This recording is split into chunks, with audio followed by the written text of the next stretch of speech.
Globally, the space of digital media technologies is continually changing, with consistent patterns of growth in A, the arrival of new digital technologies, and B, the penetration of these media technologies in existing as well as emerging markets.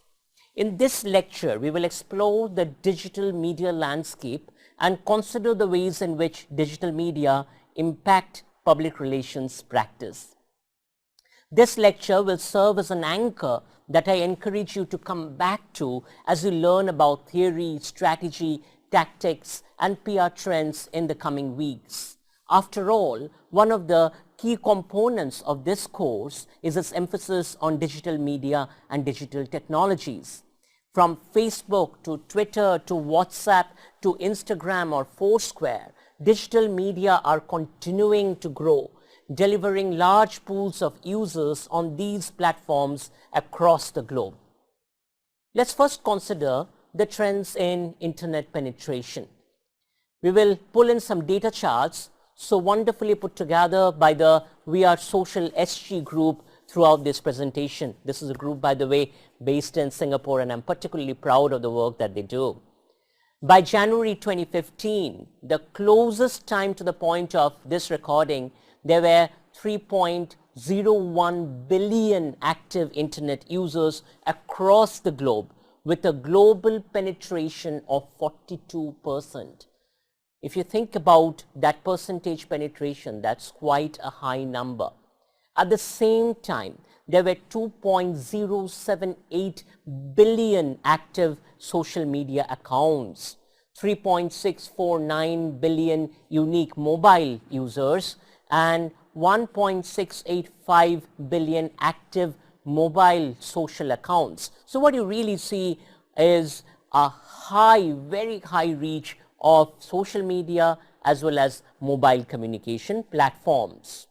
So what we are seeing is a consistent pattern of dramatic growth in active internet users, social media accounts, and active mobile social media accounts. And I expect that these numbers will continue to grow, particularly in emerging markets such as China and India, where you have large segments of populations that are moving into the middle classes.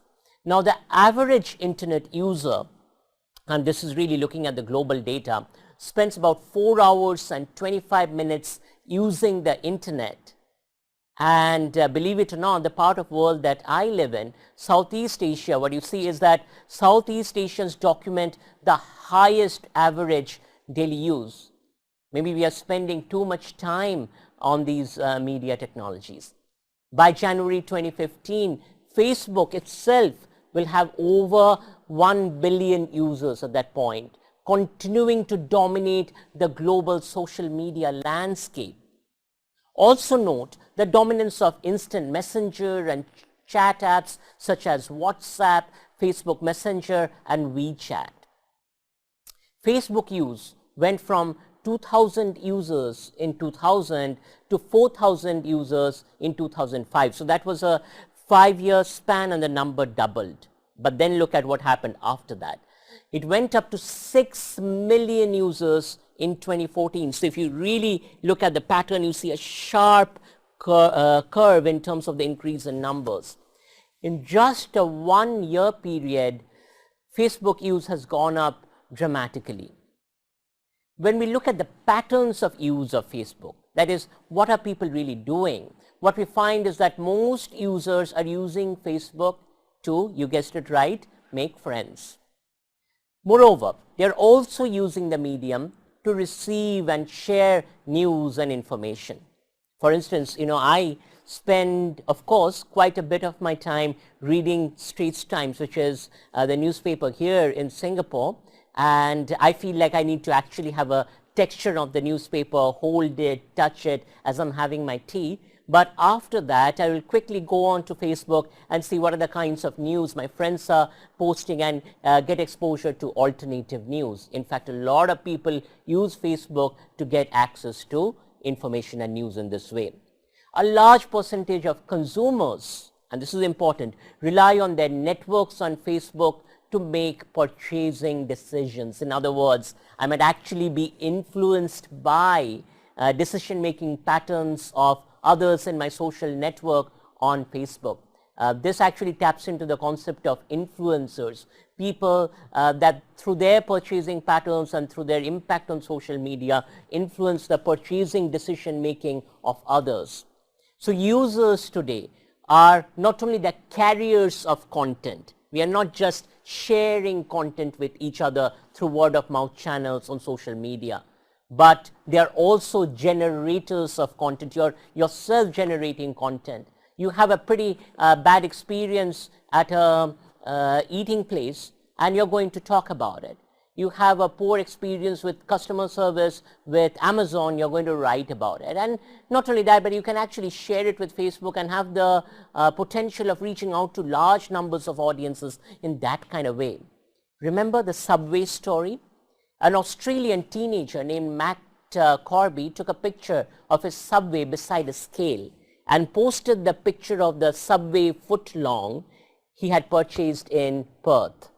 Now footlong is what? It's supposed to be a foot long. What was the problem? Well, the footlong subway sandwich was actually only 11 inches. So 1 inch shorter. The picture shared on Facebook went viral, rapidly becoming a PR crisis for Subway. The digital media as sites of storytelling took on and rapidly disseminated the Subway story. The Subway story is an excellent example of the role of digital media as channels of word-of-mouth communication and influence. Now, throughout this course, we will explore the role of PR in the increasingly digital context and explore what happens to our brand, to our products, to our services when we consider the broader digital environment in which we exist today. Now, in this module, we learned about the practice of public relations and examined what the practice looks like in a digital world. In the next module, we will compare, explain and apply different theories of public relations, some of the key trends and aspects of PR that you got to learn about here and now will be extrapolated to more conceptual and analytical issues. I will hopefully equip you with some theories to have a better understanding of PR and learn about how to actually put it into practice.